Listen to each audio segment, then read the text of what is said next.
Alright, welcome back to another video. If I sound different, it's because I'm coming off a cold.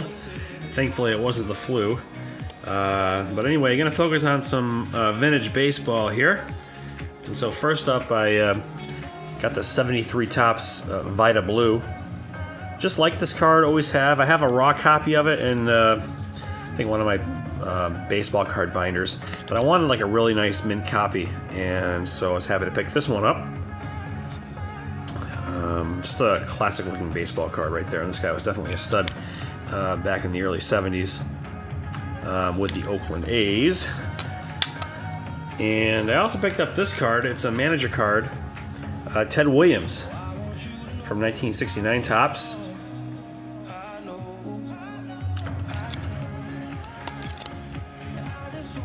In 8.5. Up next, just a classic looking vintage card.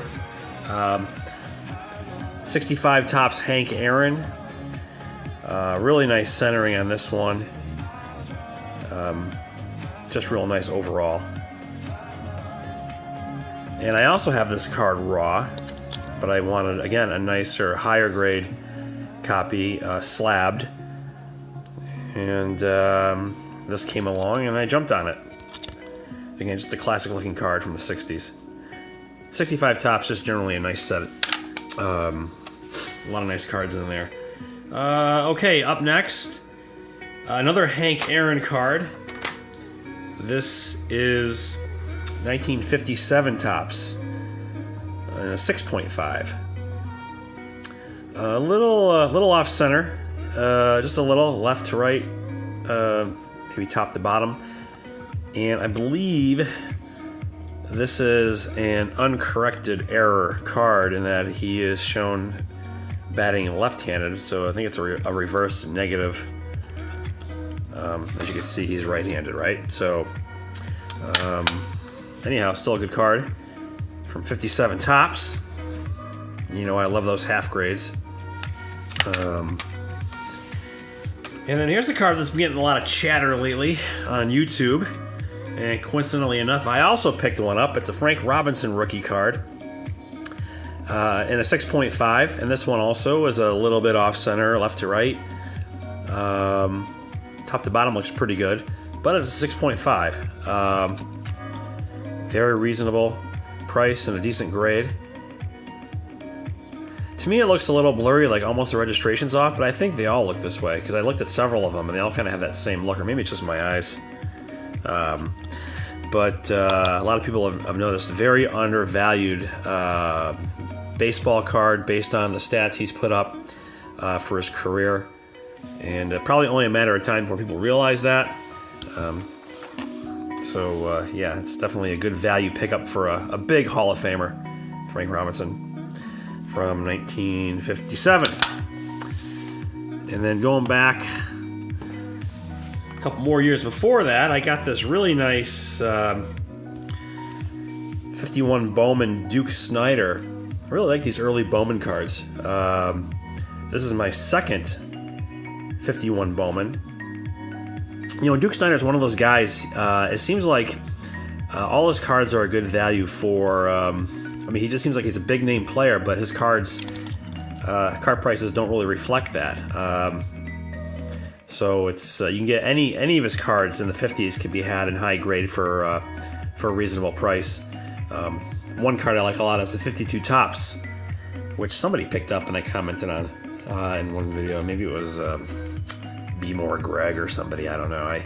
But anyhow, certainly this is a high grade, I guess, 7 for a card going back to 1951, and it's got really great centering. Too bad my Mantle didn't look like this. So Duke Snider, and then I got 1950 Bowman, and again I like these a lot. These, this is Berra, Yogi Berra, in a 5.5, and you know, Snider's card from 50 actually is the same image as this, just it's a smaller card and there's no name on it. Berra's 51 Bowman looks different than this card, so I don't know, they reused some of the same artwork on some of the players. Ted Williams comes to mind, along with Duke Snider. But this is a really sharp looking card. 1950, so what, almost 70 years old already. And a decent 5.5. And lastly, Ray was talking about second year cards of the big Hall of Famers, so usually a better value than the rookie card. And I'm a big fan of second year cards, not only for that reason, but also sometimes they just look a lot better than their rookie cards, especially if the rookie card is a combo player card like, Nolan Ryan, 68, Tom Seaver, 67, stuff like that. So Pete Rose, for sure, comes to mind, where the second card of those players, I just prefer it much more so over their rookie card, even though the value isn't as great or not as desirable or whatever. But anyhow, so here is a second year card that I consider to be very undervalued and underappreciated. And it's the biggest one of the lot here. It's a 1950 Bowman Jackie Robinson in PSA 6. Real nice card. You don't see these very often in this high of a grade. There's a lot of beaters on eBay, 1s, 2s, and 3s. But this is a 6. And, it is a little off-center, but whatever. It's Jackie Robinson. It's a legendary name in the hobby. And it's only my second Jackie Robinson card. I have 56 Tops, I believe, his last Tops card. So, so really pleased to get this one.